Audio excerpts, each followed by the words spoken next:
লাশ সারি সারি সাজানো, কাপড় দিয়ে মুখকে ঢাকানো রয়েছে। কাপড়কে তুলে তুলে তুলে দেখা হলো সন্তান না। শেষ পর্যায়ে কাপড় তুলে দেখছে কলিজার সন্তান বেঁচে না। এরকম ঘটনা ঘটে কি নাই জোরে বলো। এ মুসলমান গো, এই পরবের সময় চলে গেল, ঈদের টাইম চলে গেল, কত যুবক মারা গেল, কত তরুণ মারা গেল। একটা বাপের 3টে সন্তান বা ঢাকায় কাজ করতে গিয়েছিল, কর্ম করার জন্য গিয়েছিল। ও বাবা, ঈদের 4 দিন আগে বাড়ি ফিরেছে। বাড়ি ফিরে বাজার করে শপিং করে নানা নানির বাড়ি বাবা মামির বাড়ি পৌঁছে দিয়ে বাড়ির পথে ফেরার পথে লরির সঙ্গে ট্রাকের সঙ্গে অ্যাক্সিডেন্ট হয়ে গেল। 3 ভাই গত শনিবারে দুনিয়া থেকে বিদায় হয়ে গেল।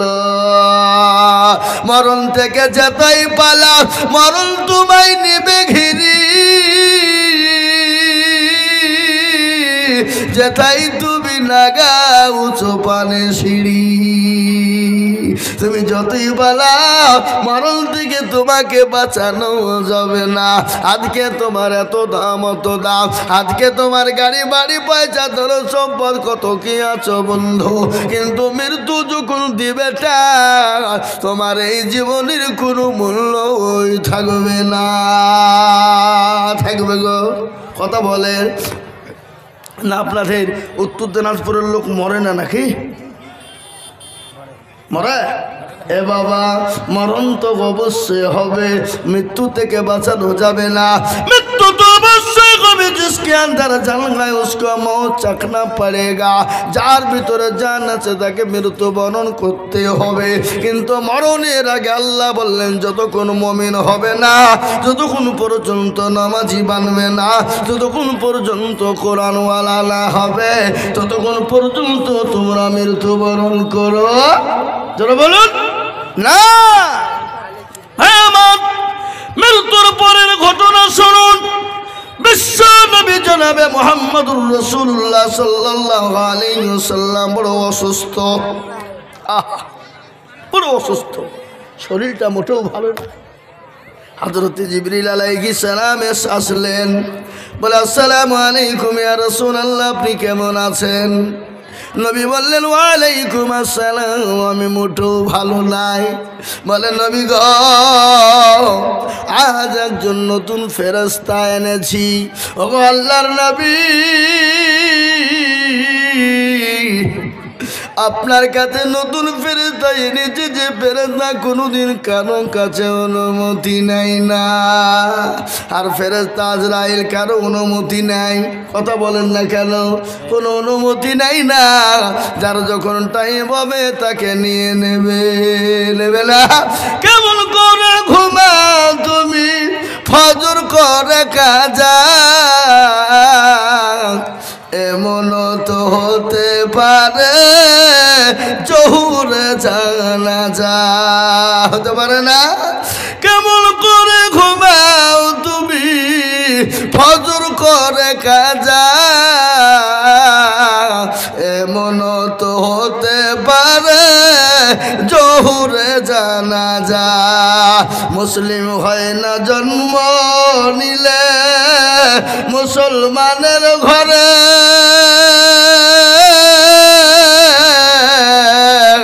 কাফের মুশরিক পারতক হয় সালাতের উপরে।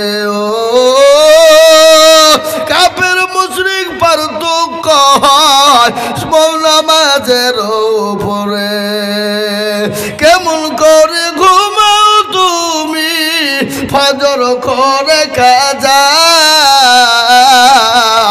এমন তো হতে পারে জোহরে জানাজা।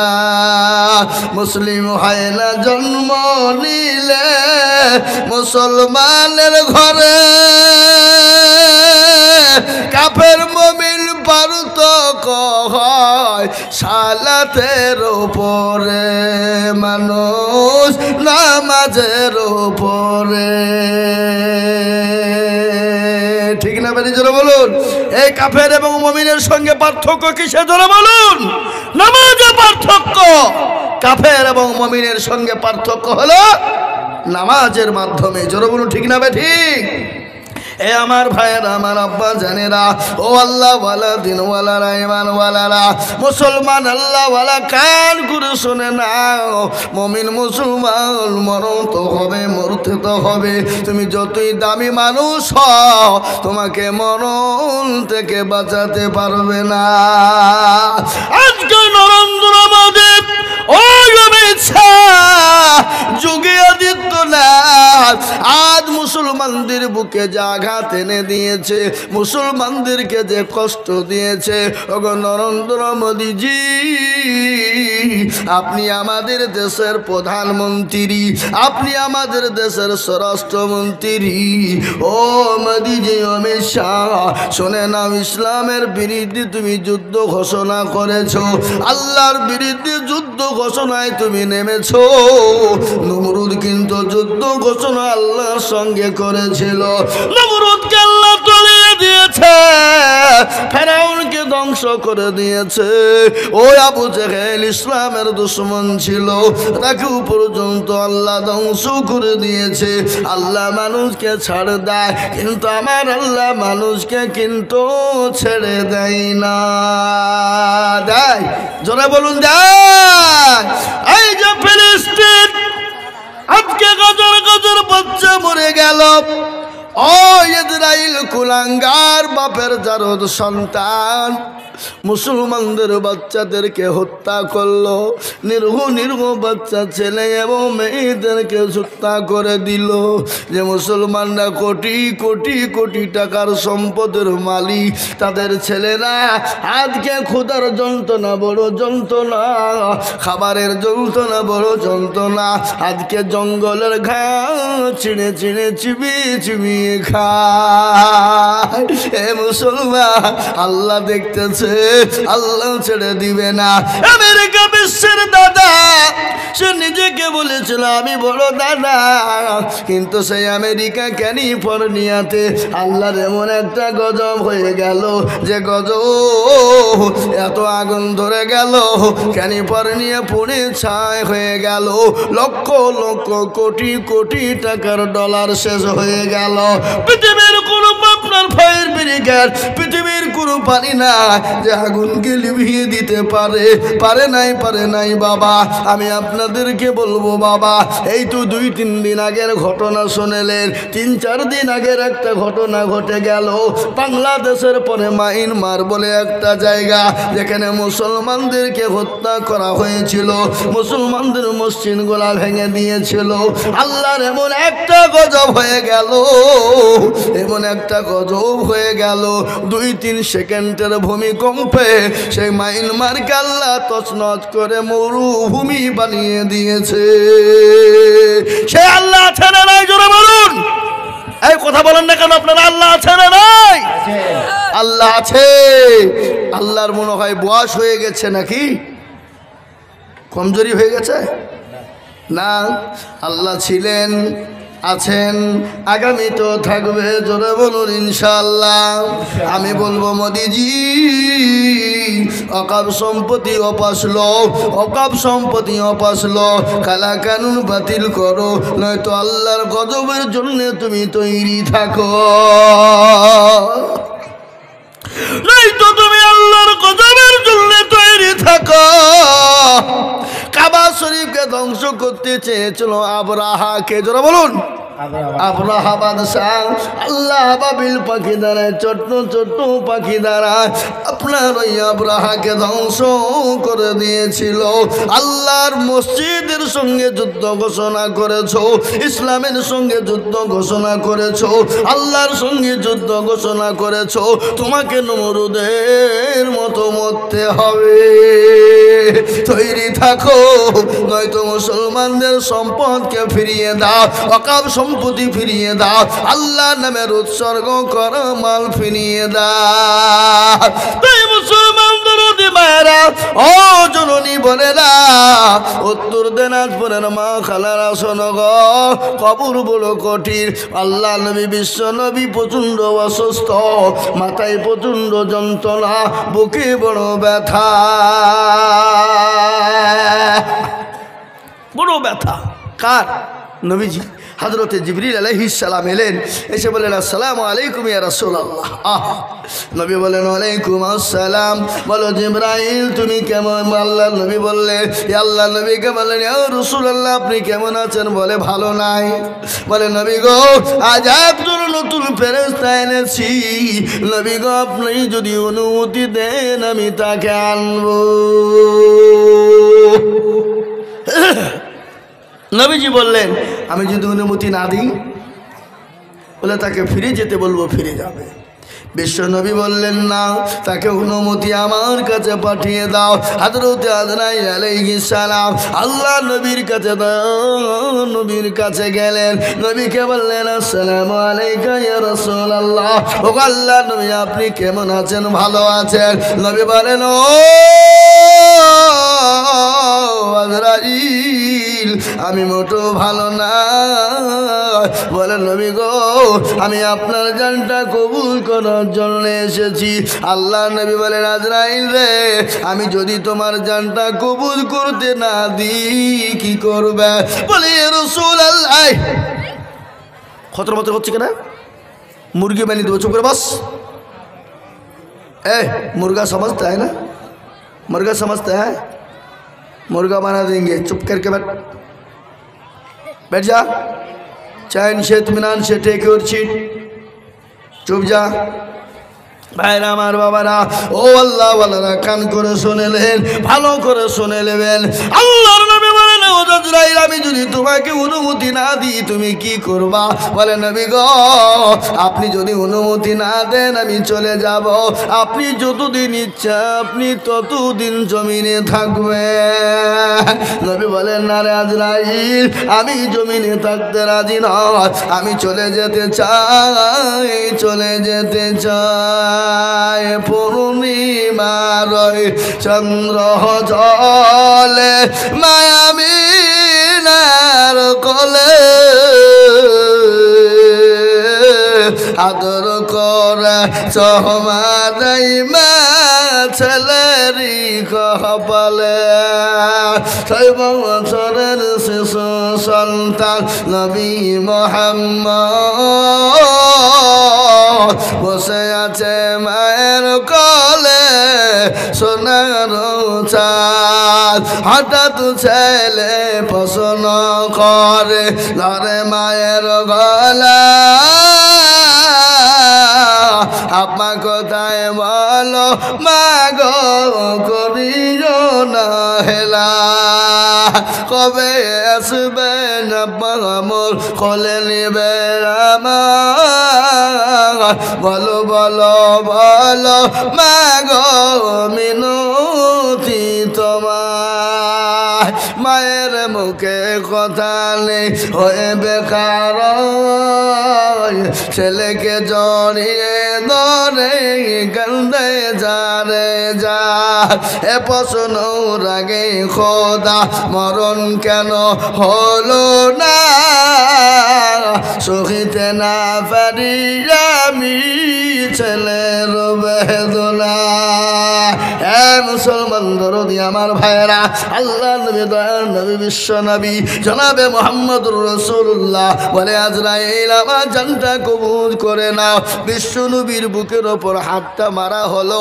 আল্লাহ নবী বলেন ও আজরাইল শোনো, তুমি আমার বুকের ওপর যখন হাত তুমি দিয়ে দিলে মনে হলো উহুদ পাহাড়টা আমি নবীর বুকের ওপর চড়ে গেল। বলেন আজরাইল তুমি বলো আবার উম্মতির এরকম কষ্ট হবে নাকি?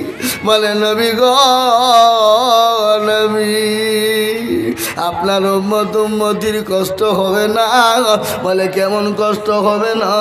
ছোট বাচ্চারা যেমন মায়ের কোলে বসে থাকে, মায়ের কোলে বসে যখন স্তনের দুধ পান করবে, স্তনের দুধটা পান করবে, দুধ পান করতে করতে বাচ্চা যখন ঘুমিয়ে যায়, তখন নবী যারা মুমিন হবে, মুত্তাকিন হবে, পরহেজগার ইমানদার হবে, আমি আল্লাহ আমি বলি তারা ওরকম করে মৃত্যুর সময় ঘুমিয়ে যাবে, তারা জীবনে কোনো রকম কোনো টের তারা পাবে না। তোরা বলুন সুবহানাল্লাহ। হে মুসলমান, দেখবেন বেনামাজি, বেঈমানদার, কলমাওয়ালা দুনিয়ার জমিনে মৃত্যুর সময় চোখ দাঁড়িয়ে যায়, যায় না? মুখ বেঁকা হয়ে যায়, হাত বেঁকা হয়ে যায়, মুখ দিয়ে ফেপড়া তুলতে তুলতে মারা যায়, যায় না? যায় না? জোরে বলুন। মৃত্যুর সময় কাপড়ে পায়খানা হয়ে যায়, মৃত্যুর সময় কাপড়ে পোশাক হয়ে যায়। আমি আপনাদেরকে বলবো বাবা, এটা যদি দুনিয়া জমিনে হয়, কিন্তু মরণের পরে যে আলমেবার যাও, ওই কবর তো বড় কঠিন, বড় ভয়ঙ্কর। মানুষ যখন মারা যাবে, মানুষকে কবরের মাটিতে রাখবে। ও মুসলমান, আজকে গাড়ি বাড়ি টাকা পয়সা দৌলত নিয়ে আমরা পাগল, নামাজ পড়বো মরবো এ চিন্তা আমাদের ভিতর না। কেমন করে ঘুমাও মুসলমান, শুনে নাও, কেমন করে তোমরা ঘুমাও? ওই বড় বিল্ডিং এ বানিয়ে কেমন করে তোমরা ঘুমাও? মৃত্যু হবে এটা তোমাদের জানা না, মরণ হবে এটা তোমাদের বোঝার না। ও আল্লাহ ওয়ালা, তা আমি আপনাদেরকে বলবো শুনেলেন, মানুষ যখন মারা যায়, কি গো, মানুষ যখন মারা যায় 5 দিন হাতের আঙ্গুলের এই কুনিগুলা খুলে যাবে। এগুলাকে কি বলেন আপনারা? নখ বলেন নাকি? হ্যাঁ, নখ গেলা 5 দিনের পর খুলে যাবে। 10 দিনের পরে মাথার চুল গলা খুলে যাবে, একটা একটা করে মাথার চুল বেরিয়ে যাবে। 10-15 দিন পরে পেটটা ফুলে যাবে, 20 দিনের পরে পেটটা ফেটে যাবে। 25 দিন পর খবর নিয়ে দেখো, তোমার শরীরের একটা মাংস তুমি কবরে খুঁজে পাবে না, মাটি হাড় ছাড়া পাবে না। কিন্তু কবরের একটা বাঁশ কিন্তু পচে না, কবরের একটা বাঁশ কিন্তু পচে না। এ জীবনের এত অহংকার, এত বডির অহংকার, এই যে হাতে পায়ে আমরা কি বলি, তেল ব্যবহার করি, মা বোনেরা মুখে আপনার ফেস ওয়াশ করে, মা বোনেরা হাতে মুখে ঠোঁটে কি রং লাগায়, ওটাকে কি বলে? আলকাতরা। ঠোঁটে লাগায়, হ্যাঁ, লিপস্টিক। মুসলমান, যে মেয়েরা রাস্তাঘাটে মাথায় কাপড় নাই, বুঝতে হবে সেই মেয়েদের লজ্জা শরম নাই। কথা বলো না? যে মেয়েরা রাস্তাঘাটে মাথায় কাপড় নাই, বুঝতে হবে সেই মেয়েদের লজ্জা শরম নাই। যে মেয়েরা বাজার ঘাটে শরীরও দেখায়, যে মেয়েরা বাজার ঘাটে বডিও দেখায়, বুঝতে হবে সেই মেয়েদের লজ্জা শরম নাই। যে মেয়েরা ঠোঁটে মুখে রং লাগায়, যে মেয়েরা ঠোঁটে মুখে লিপস্টিক লাগায়, আর লজ্জা না থাকিলে কি যার লজ্জা দেওয়া যায়? যে মেয়েরা রাস্তাঘাটে মাথায় কাপড় নাই, বুঝতে হবে সেই মেয়েদের লজ্জা শরম নাই। যে মেয়েরা রাস্তাঘাটে বডিও দেখায়, লজ্জা না থাকিলে কি আর লজ্জা দেওয়া যায়? যে মেয়েরা ঠোঁটে মুখে লিপস্টিক লাগায়, যে মেয়েরা ঠোঁটে মুখে রং লাগায়, লজ্জা না থাকিলে কি আর লজ্জা দেওয়া যায়? নারে তাকবীর, জোরে বলি নারে তাকবীর। হে মুসলমান দরদি, আল্লাহওয়ালা, দিনওয়ালা ইমান। আপনাদের এদিকে কিছু কিছু যুবকরা এ মালগুলা জালসা শুনতে এসে বসে মোবাইল টিপছে বসে বসে। এই দেখেন একটা মাল আমার ওই সামনে বসে হাসছে আর মোবাইল টিপছে, মানুষ খেলছে। ওখানে 3-4টে মাল মোবাইল টিপছিল, আমি দেখতে পেয়েছিলাম। জি, হ্যাঁ মুসলমান দরদি আমার যুবকেরা ভালো করে শুনবেন, কান করে শুনে নেন। আল্লাহর নবী বিশ্ব নবী জনাবে মোহাম্মদ রাসূলুল্লাহ তেনারাম বিবি মা খাদিজার ঘটনা মনে হয়ে গেল। আল্লাহর নবী একদিন দুদিন তিন দিন পরে বাড়ি এলেন। বাড়ি আসার পরে দেখছেন খাদিজার চোখ দিয়ে পানি ঝরে যায়। নবী বলেন আসসালামু আলাইকা খাদিজা। এ ভাই, বিবিকে সালাম দেওয়া যাবে না? যাবে না? যাবে। আপনারা মনে মনে করছেন যে কোন মৌলবি এলো রে, আগের মৌলবি বক্তব্য চলিয়ে গেল, আমাদেরকে কিছু জিজ্ঞাসা করল না। আরে তো বড় জহমত, আমাদেরকে শুধু জিজ্ঞাসা করছে। এ বাবা, আমি আপনাদেরকে জিজ্ঞাসা করার মানে আছে না নাই? কথা কন। আমি আপনাদেরকে বলবো, যদি আপনাদের একটা ভুল হয়ে যায় শুধরে যাবে, যাবে না? কিন্তু কোনো ছেলে যদি কোনো মেয়েকে বলে আমি তোমাকে ভালোবাসি, আমি তোমার জন্য জান দিয়ে দেব, I love you my dear, come here, সব বলল, আর মেয়েটা কিছু বলল না।